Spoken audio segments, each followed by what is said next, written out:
Bismillahirrahmanirrahim. Dear students, Assalamu alaikum. I hope students you are doing good.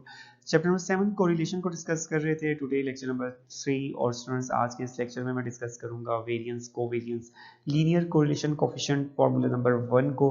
और students हम लोग इसको drive करेंगे फार्मूला 1 को using product moment correlation coefficient formula. तो स्टूडेंट्स आपने मेरे चैनल को सब्सक्राइब करना है, अपना फीडबैक जरूर दें. तो let's start the topic variance covariance linear correlation coefficient formula. In the contents of this lecture, first point पे students मैं डिस्कस करूंगा variance covariance linear correlation coefficient formula 1 की डेरिवेशन को. और सेकंड पॉइंट पे स्टूडेंट्स डिस्कस करूंगा exercise question 7.3 और हम लोग ड्राइव करेंगे कोरिलेशन कोफिशिएंट की वैल्यू को using variance covariance linear correlation coefficient formula. Now students, I am going to discuss the derivation about the variance covariance linear correlation coefficient formula 1, and correlation coefficient formula is also denoted by R by X. The variance covariance form of the linear correlation coefficient formula is derived as using product moment correlation coefficient formula as Ryx equal to summation x minus x bar into y minus y bar, और denominator में students summation x minus x bar का square और product लेंगे summation y minus y bar का स्क्वायर with square root.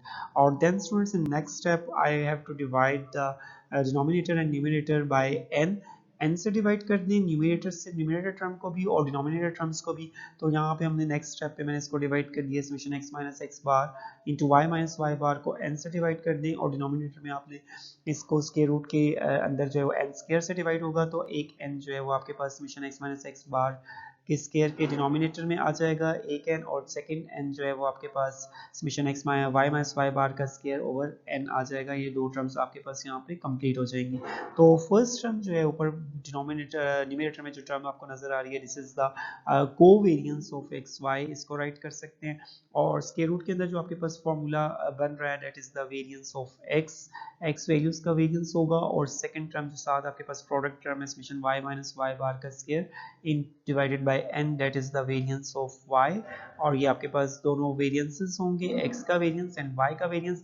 Then students you can write as covariance को हम लोग राइट कर सकते हैं sxy, और वेरिएंस ऑफ x जो है उसको राइट किया जा सकता है sx स्क्वायर, और वेरिएंस ऑफ y को राइट कर सकते हैं sy square.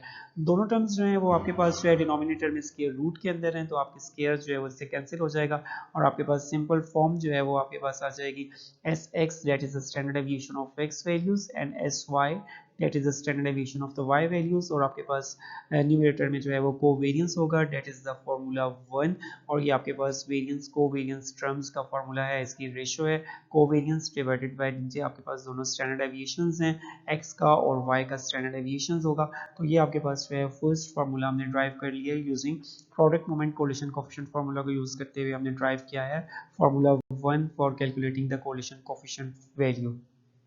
In the second point students I will discuss the exercise question 7.3 और हम ड्राइव करेंगे correlation coefficient की value using variance covariance formula 1. In the exercise question 7.3 students we have to calculate the linear correlation coefficient between x and y for the following data. x और y की observation students हमें given है. x values जो है 1 से लेके 9 तक 9 observations का डाटा है और उसके कॉरस्पॉन्डिंग y वैल्यूज 3 2 1 6 4 5 9 7 8. और स्टूडेंट्स हम लोग यहाँ पे यूज करेंगे कोरिलेशन कोफिशिएंट की वैल्यू को फाइंड करने के लिए यूजिंग वेरिएंस कोवेरिएंस फार्मूला जो कि ऑलरेडी हम इसको डिस्कस कर चुके हैं Ryx equal to sxy over sx into sy. This is the formula 1 for calculating the correlation coefficient value. Students, I will prepare the required columns according to formulas. और first हमें given है x Y की values को. First of all इसको right करेंगे columns में. X values आपके पास 1 2 3 4 5 6 7 8 9 और वाई वैल्यूज इसके corresponding 3 2 1 6 4 5 9 7 8. These are the x and y values जो कि हमें क्वेश्चन में गिवन है. इसको हमने फर्स्ट ऑफ ऑल कॉलम में राइट कर लिया और इनके सम्स को कैलकुलेट कर लिया. तो आपके पास समेशन एक्स वैल्यूज का सम 45 है और वाई वैल्यूज का सम जो है वो 45 है. और दोनों को जो है वो नंबर ऑफ ऑब्जर्वेशंस पे डिवाइड करेंगे और इसका नंबर ऑफ ऑब्जर्वेशंस आपके पास स्टूडेंट्स 9 वैल्यूज गिवन है. 9 को डिवाइड करेंगे 45 पे. x बार आपके पास स्टूडेंट्स आ जाएगा 5 और y बार ऑलरेडी 5 ही होगा क्योंकि 5 समेशन y की वैल्यू भी जो है वो ऑलरेडी हमारे पास 5 ही है.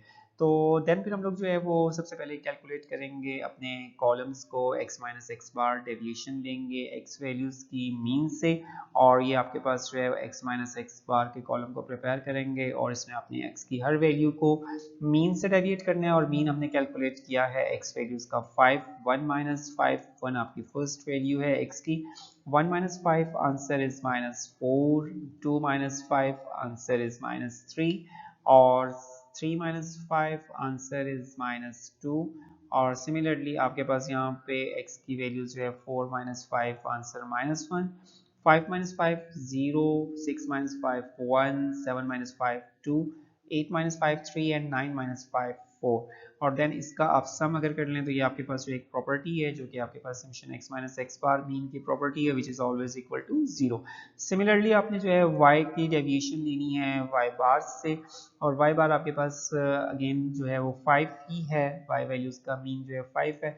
First value of the y is 3, 3 minus 5 answer is minus 2, 2 minus 5 answer is minus 3, and 4 1 minus 5 answer is minus 1। और सिमिलरली आपने y वैल्यूज को जो है वो 1 बाय 1 डेविएट करना है अपनी मीन वैल्यू से 5 से, और देन फिर इस कॉलम का सम फाइंड करना है, और अगेन इसका सम जो है वो 0 होगा by the property of the arithmetic mean, sum of deviation from mean is always equal to 0। Then students जो नेक्स्ट कॉलम आपने प्रिपेयर करना है वो आपके पास यहाँ पे प्रोडक्ट का है x माइनस एक्स बार और y माइनस वाई बार, दोनों का प्रोडक्ट लेना है और उसके बाद उसको सम फाइंड करना है, जो कि हम लोग अपने फार्मूला में यूज़ करेंगे, प्रोडक्ट मोमेंट कोलिशन कोफिशिएंट के फार्मूला में यूज़ करेंगे। तो स्टूडेंट्स आपके पास फर्स्ट वैल्यू जो है वो डेविएशन की यहाँ पे -4 है, और नेक्स्ट आपके पास डेविएशन ऑफ y वैल्यूज जो है -2 है, तो आंसर इज 8। -3 मल्टीप्लाई करेंगे -3 से, आंसर इज पॉजिटिव 9, -2 को मल्टीप्लाई करेंगे -4 से, आंसर इज 8। तो देन अगेन जो है 1 बाय 1 आपने इनकी वैल्यूज को मल्टीप्लाई करना है, -1 1 आपके पास आंसर -1, -1 को 0 से मल्टीप्लाई करेंगे 0, 1 को 0 से मल्टीप्लाई करेंगे 0, 4 टू 8, 3 टू 6 एंड 4 3 12। और एंड पे स्टूडेंट्स आपने इस कॉलम का सम फाइंड करना है, और सम आपके पास आ जाएगा summation x minus x bar into y minus bar equal to 50। Then फिर आपने स्टूडेंट्स नेक्स्ट कॉलम जो प्रिपेयर करना है वो आपके पास x माइनस एक्स बार का स्क्वायर का कॉलम है, और इसमें आपने सिंपली जो है वो आपने जो फर्स्ट कॉलम जो आपने प्रिपेयर किया था डेविएशन ऑफ x वैल्यूज का, इसको आपने स्क्वायर ले लेना है। 4 का स्क्वायर आपके पास 16 है, 3 का स्क्वायर -3 का स्क्वायर 9, -2 का स्क्वायर 4, 1 का स्क्वायर 1 एंड सो ऑन। आपने इसको कंप्लीट करना है 1 बाय 1, ईच वैल्यू आपने लेनी है x माइनस एक्स बार की और उसका स्क्वायर करना है और उसका सम फाइंड करना है। तो ये आपके पास आ जाएगा summation x minus x bar का whole square which is equal to 60। Again students आपने सिमिलरली जो है वो अपने y वैल्यूज के साथ भी ऐसे ही इसको ट्रीट करना है, y माइनस वाई बार का स्क्वायर।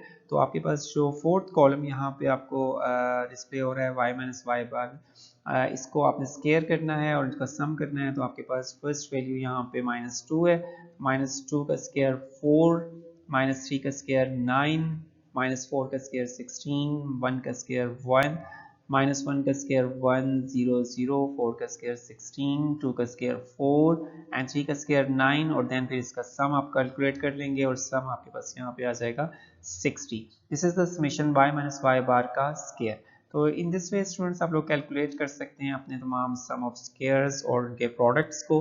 फर्स्ट ऑफ ऑल आप लोग जो है उसकी डेविएशंस के कॉलम्स को अगर इजीली प्रिपेयर कर लें तो आप you can solve the easily all these columns.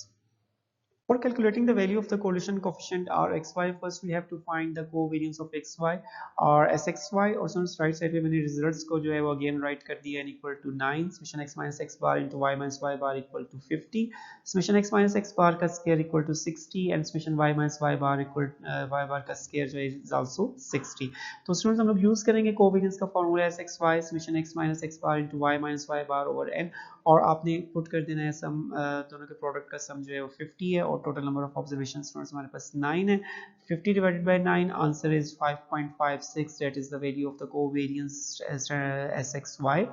Then फिर स्टूडेंट्स हम लोग कैलकुलेट करेंगे standard deviation of x which is denoted by s x values का स्टैंडर्ड डेविएशन, और इसका फार्मूला स्टूडेंट्स यूज करेंगे standard deviation of x sx equal to square root of summation x minus x bar का square over n, और सम of square की value जो है वो स्टूडेंट्स हम लोग ऑलरेडी कैलकुलेट कर चुके हैं, विच इज 60 को आपने डिवाइड करना है 9 पे और देन स्केयर रूट यूज करना है, आंसर इज 2.582। और लास्ट पे आपने कैलकुलेट करना है standard deviation of y values का स्टैंडर्ड डेविएशन sy, इसको sy से डिनोट करेंगे और इसका फॉर्मूला स्टूडेंट्स आपके पास sy equal to square root of summation x minus y bar का स्केयर ओवर n, और हमने sum of square of the y values जो है वो हमने कैलकुलेट किया था 60 को आपने अगेन डिवाइड करना है 9 पे और देन स्केयर रूट यूज करेंगे तो आपका आंसर जो है वो सेम एज x 2.582। और स्टूडेंट्स तीनों जो आंसर्स जो हैं हमने कैलकुलेट कर लिए हैं, that is the covariance of xy 5.56 and standard deviation of x 2.582 and it is also the standard deviation of y value जो है 2.582। तो इसको हम लोग यूज करेंगे अपने फार्मूला के अंदर और कैलकुलेट करेंगे कोलिशन कोफिशिएंट की वैल्यू r को। As we know that the correlation coefficient Rxy equal to Sxy over Sx into Sy, that is the formula 1 of variance covariance formula of our linear correlation coefficient। और students right side पे इसके results मैंने write कर दिए हैं, Sxy equal to 5.56, Sx 2.582 and Sy is also 2.582। तो इसको अपने अपने फार्मूला में यूज करेंगे वैल्यूज को, तो डिनोमिनेटर में आपने पुट करनी, न्यूमरेटर में आपने पुट करना है Sxy की जगह 5.56 और Sx जो है वो आपके पास 2.582 है और Sy की वैल्यू 2.582 है और देन आपने प्रोडक्ट लेना है और उसके बाद आप इसे डिवाइड करेंगे 5.56 से, तो आपके पास आ जाएगा आंसर Rxy का, डेट इज द 0.834। तो स्टूडेंट्स हम लोगों ने प्रोडक्ट मोमेंट कोरिलेशन कोएफिशिएंट का फार्मूला यूज किया था और हमने यही वैल्यू जो इसको कैलकुलेट किया था। तो आज के इस लेक्चर में मैंने स्टूडेंट्स जो है वो वेरिएंस कोवेरिएंस फार्मूला यूज किया है और इसमें हम लोगों ने सेम वैल्यू जो है इसको कैलकुलेट किया है कोरिलेशन कोएफिशिएंट की 0.834 which is lie between the -1 and 1। और यहाँ पे स्टूडेंट्स आपके पास एक पॉजिटिव कोरिलेशन है between x and y, that is the not perfect positive correlation. अगर इसकी वैल्यू जो है नियरेस्ट टू 1 या एग्जैक्टली 1 होती तो हम लोग कह सकते थे कि यहाँ पे जो है वो उसके दरमियान में x और y के दरमियान में जो रिलेशनशिप बन रहा है वो परफेक्ट पॉजिटिव है, लेकिन यहाँ पे सिंपली आप लोग कह सकते हैं कि यहाँ पे हमारे पास सिंपल एक इसमें पॉजिटिव कोरिलेशन मौजूद है दोनों वेरिएबल्स के दरमियान में। In this lecture, I have discussed the derivation about the correlation coefficient formula, which is the variance-covariance formula number 1 using the product moment correlation coefficient formula। और then students मैंने exercise का question discuss किया जिसमें हमने calculate की correlation coefficient की value using variance-covariance formula of linear correlation coefficient। इंशाल्लाह students आपसे next lecture में मुलाकात होगी, अपना ख्याल रखिएगा और आपने मेरे चैनल को सब्सक्राइब करना है, अपना feedback जरूर दें। Okay students, अल्लाह हाफिज़, thank you।